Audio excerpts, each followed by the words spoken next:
Екологијата и енергетиката се двете области кои се од приоритетно и суштинско значење за Битола. Битола е еден од незагадените градови, дури на светската листа.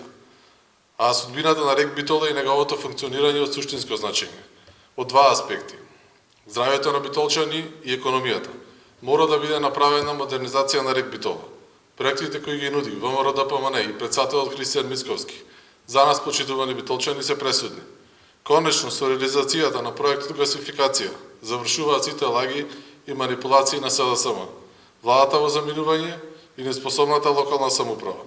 Завршувањето на магистралниот гасовод, Неготино, Кавадарци и Битола, ќе овозможи комплетна гасификација на клиничката болница. Гасификацијата овозможува природен газ и бесплатен приклучок за секој граѓанин на Битола.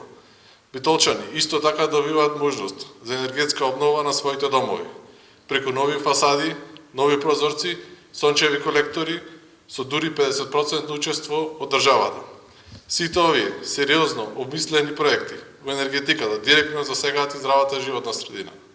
Преку стручен и добро испланиран пристап до дури 50% почист воздух.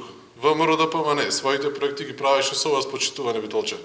Од вашите предлози, идеи и размислувања, токму и заедно со вас, со вашата поддршка на 12 април ја обезбедува нивната реализација. Обнова на 12 април за поубава и почиста Битола.